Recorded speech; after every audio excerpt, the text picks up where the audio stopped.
Hello friends and families, welcome to பினிகார்னர். இன்றைக்கி இந்த வீடியோவில் நீங்கள் ரொம்ப ஆர்வமாக கேட்டுட்டு இருந்த ஹோம்மேட் அக்ரிலிக் பெயிண்ட் தான் பண்ண போகிறோம். ஓகே, நான் ஃபர்ஸ்ட் என்ன எடுத்திருக்கேன் அப்படின்னு பார்த்தீங்கன்னா பான்ஸ் பவுடர். உங்ககிட்ட நீங்கள் எந்த பவுடர் இருக்கோ அதை நீங்கள் எடுத்துக்கலாம். ஓகே, ஏன்னா பவுடரில் ஆல்ரெடி கெமிக்கல் இருக்கனால நீங்கள் லாங் டேர்ம் ஸ்டோர் பண்ணி வச்சாலும் அது கெட்டு போக போகிறதில்ல.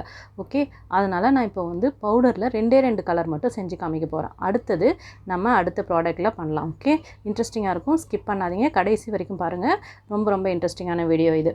இந்த பவுடரில் பண்ணுறது உங்கள் எல்லாருக்குமே தெரிஞ்சிருக்கும். நான் ஆல்ரெடி மெட்டாலிக் பெயிண்ட் பண்ணும்போது கூட நான் சாண்டல் பவுடர் எடுத்து உங்களுக்கு பண்ணி காமிச்சேன் இல்லையா. இது சாதாரணமாக ஒயிட் கலரில் அக்ரிலிக் பான்ஸ் பவுடர். ஓகே, இப்போ அது ரெண்டிலையும் கொஞ்சமாக நான் ஃபெவிகால் மிக்ஸ் பண்ணிவிட்டு கொஞ்சம் வாட்டர் ஆட் பண்ணிவிட்டு நல்லா அதை மிக்ஸ் பண்ணுறேன். ஓகே, இது ரெண்டையும் நல்லா மிக்ஸ் பண்ணிக்கோங்க. இந்த பவுடர் கொஞ்சம் பழசு, எக்ஸ்பைரி ஆகிடுச்சு, அதனால் மிக்ஸ் பண்ணுறதுக்கு கொஞ்சம் டைம் எடுத்தது. ஓகே, அதுக்கப்புறம் இப்போ நான் போடுறது ஃபுட் கலருக்கு பதிலாக நான் மஞ்சளும் குங்குமமும் ஆட் பண்ணுறேன். ரெண்டு கலர்னு சொன்னேன் இல்லையா. இந்த குங்குமமும் மஞ்சளும் கூட ரொம்ப பழசு, எக்ஸ்பைரி ஆகிடுச்சு. குங்குமம் கலர் பாருங்கள், பர்பிள் கலரில் மாறிடுச்சு, குங்குமம் கலர்லேயே இல்லை. ஓகே, இது ரெண்டு கலருமே நம்ம ட்ரை பண்ணுறோம் இல்லையா. ஸோ எல்லா கலர்லேயும் நம்ம ட்ரை பண்ணி பார்க்க போகிறோம். இது ஃபுட் கலர் நிறைய இதுக்கு முன்னாடி ஃபுட் கலர்லாம் நம்ம ஆட் பண்ணி கலரிங் ஏஜென்ட்டுக்கு பதிலாக யூஸ் பண்ணியிருப்போம். இந்த தடவை நான் மஞ்சளும் குங்குமமும் மட்டும் இந்த ரெண்டுத்துக்கும் யூஸ் பண்ணுறேன். ஓகே, இது ரெண்டுமே நல்லா மிக்ஸ் ஆகிடுச்சு. ஸோ இப்போ நம்ம டெஸ்ட் பண்ணி பார்த்துருவோம் எப்படி பெயிண்ட் பண்ணுதுன்னு.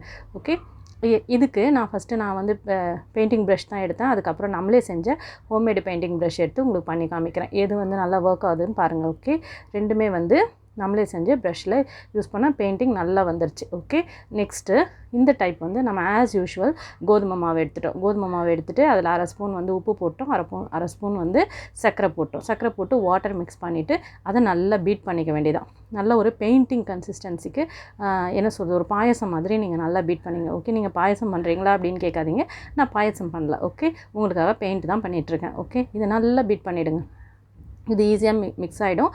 இப்போ நான் என்ன பண்ண போகிறேன் அப்படின்னா, நான் இந்த மாதிரி இது நான் கேண்டில் வைக்கிற அந்த கிளாஸ். ஓகே, அதில் நான் என்ன பண்ண போகிறேன், 7 கலர் நம்ம மிக்ஸ் பண்ண போகிறோம். இதில் நம்ம என்ன கலரிங் ஏஜென்ட் ஆட் பண்ண போகிறேன் அப்படின்னு பார்த்தீங்கன்னா, ரொம்ப ஈஸி. நம்மளோட கோலமாவு பவுடர் இருக்கு இல்லையா, கலர் பவுடர். அது நீங்கள் மணலில் மிக்ஸ் பண்ணுறதுக்கு முன்னாடி நைஸாக கிடைக்கும் இல்லையா, அது இல்லைனா ஹோலிக்கு யூஸ் பண்ணுற பவுடர், இது எல்லாம் ஒன்று தான் நினைக்கிறேன். இது அப்படியே பவுடர் நல்ல நைஸாக இருக்கும். அதை எடுத்து நீங்கள் மிக்ஸ் பண்ணிங்கன்னா சூப்பராக வரும். நான் என்கிட்ட மிக்ஸ் பண்ணாமல் மணலில் மிக்ஸ் பண்ணாத பவுடர் இல்லை.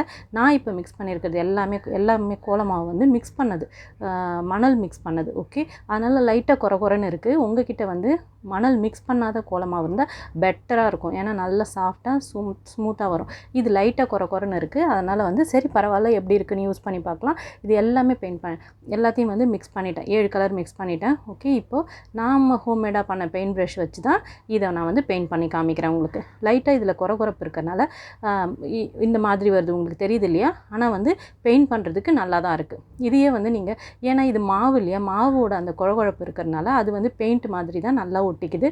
பெயிண்ட் பண்ணுறதுக்கு ஸ்மூத்தாக தான் இருக்குது. அந்த மணலோட குறைப்பு மட்டும் தான் எனக்கு லைட்டாக தெரியுது. மற்றபடி ரொம்ப அழகாக தான் பெயிண்ட் பண்ண வருது. அக்ரிலிக் பெயிண்ட்டை நீங்கள் எப்படி யூஸ் பண்ணுவீங்களோ அதே மாதிரி யூஸ் பண்ண முடியுது. நீங்கள் அக்ரிலிக் பெயிண்ட் ஃபெவிகால் யூஸ் பண்ணாதீங்க, வினிகர் யூஸ் பண்ணாதீங்க, ஆனால் லாங் டேர்மில் ஸ்டோர் பண்ணுற மாதிரி செஞ்சு காமிங்க அப்படின்னு சொன்னீங்க. இது ஃபெவிகால் யூஸ் பண்ணலை, வினிகர் யூஸ் பண்ணலை, ஆனால் எந்த ப்ரிசர்வேட்டிவ்ஸும் இல்லாமல் நீங்கள் லாங் டேர்மில் ஸ்டோர் பண்ண முடியாது. இது ஜஸ்ட்டு குக் பண்ணாத கோதுமை மாவு இல்லையா, இதையே மைதா மாவுலேயும் நீங்கள் பண்ணிக்க முடியும். ஆனால் இதை ரொம்ப லாங் டேர்மில் ஸ்டோர் பண்ண முடியுமான்னு கேட்டால் அதுக்கு நான் கேரண்டி கிடையாது. அது அப்படி ஸ்டோர் பண்ண முடியாது. ஓகே, உடனே யூஸ் பண்ணிடணும். ஓகே, நெக்ஸ்ட்டு இது ரொம்ப நாள் ஆசை எனக்கு. இந்த அக்ரிலிக் பெயிண்டிங் போரிங் டெக்னிக்ஸ்னு சொல்லுவாங்க. பெயிண்ட்டை அப்படியே ஊற்றுவாங்க இல்லையா, கேன்வாஸ் போர்டு மேலே எது மேலேயாவது ஊற்றி அப்படியே பெயிண்ட்டை சுற்றி பண்ணி அதை ஒரு ஆர்ட்டாக பண்ணுவாங்க. அது ரொம்ப நாளாக எனக்கு பண்ணி பார்க்கணுன்னு ஆசை. ஸோ நான் வச்சுருக்க அக்ரிலிக் பெயிண்ட் எடுத்து ஊற்றுறதுக்கு எனக்கு மனசே வராது. ஏன்னா நான் டெய்லி பெயிண்ட் பண்ணுற ஆளுங்கிறதுனால. இது இப்போ நானே பண்ண பெயிண்ட் இல்லையா. ஸோ இதை நம்ம ட்ரை பண்ணி பார்க்கலான்னு அந்த ஆசையை நான் இதை வச்சு தீர்த்துக்கிறேன். இப்படி வச்சுட்டு அவங்க அழகாக அதை இப்படி ரொட்டேட் பண்ணுவாங்க. ரொட்டேட் பண்ணால் டிஃப்ரெண்ட்டாக அது வெரைட்டியாக கலர்ஸில் மாதிரி வித்தியாசமாக வரும். நான் ஒரு க்ரீட்டிங் கார்டில் தான் ஊற்றி பண்ணுறேன். நம்மளோட பெயிண்ட்டு கொஞ்சம் திக்காக இருக்குதுன்னு நினைக்கிறேன். அதனால் ரொம்ப நல்ல டிசைன் எல்லாம் வரல, ஏதோ பரவாயில்ல. எல்லா கலரையும் நான் ஊற்றிட்டேன், இதில் எதுவுமே மிச்சம் வைக்கல. ஆனாலும் எனக்கு அந்த திருப்புற அந்த டெக்னிக்ஸ் இன்னும் சரியாக வரலன்னு நினைக்கிறேன். ஸோ எனக்கு தெரிஞ்ச மாதிரி திருப்பியிருக்கேன். ஓகே தான். இந்த மாதிரி ஒரு அழகான டிசைன் வந்துருச்சு. இன்னமுமே வந்து இந்த அக்ரிலிக் போரிங் டெக்னிக்ஸ் பண்ணுறவங்க இன்னும் டிசைனாக வர வைப்பாங்க. ஸோ எனக்கு தெரிஞ்ச மாதிரி நான் பண்ணிட்டேன். இன்னும் கொஞ்சம் வாட்டரியாக இருந்தால் நல்லாயிருக்கும்னு நினைக்கிறேன். கொஞ்சம் திக்காக இருக்குது, அதனால தான் இப்படி வந்திருக்குன்னு நினைக்கிறேன். ஓகே ஃப்ரெண்ட்ஸ், ஓகே நீங்களும் இது மாதிரிலாம் க்ரேஸியாக ஐடியாஸ் வந்து ட்ரை பண்ணி பாருங்கள். இந்த பெயிண்டிங் டெக்னிக்ஸ் உங்களுக்கு பிடிச்சிருக்குன்னு நினைக்கிறேன். இந்த ஹோம்மேட் அக்ரிலிக் பெயிண்ட்டும் உங்களுக்கு பிடிச்சிருக்குன்னு நினைக்கிறேன். இது மாதிரி நீங்கள் செஞ்சு வச்சுட்டு ரொம்ப சீப் அண்ட் பெஸ்ட்டாக நீங்களே பெயிண்ட் பண்ணுறதுக்கு ரொம்ப ரொம்ப யூஸ்ஃபுல்லாக இருக்கும். இது மாதிரி நீங்கள் போரிங் டெக்னிக்ஸ் கூட பண்ணி பாருங்கள். ஆனால் வந்து கேன்வாஸ் போர்ட்லேயோ அட்டையிலே ட்ரை பண்ணுங்கள். நான் வந்து கொஞ்சம் மெலிசாக அந்த க்ரீட்டிங் கார்டோட பேக் சைடில் எடுத்துட்டேன். அதனால தான் எனக்கு அது வந்து அந்த ஃப்ளோ வந்து அவ்வளோ கரெக்டாக வரல.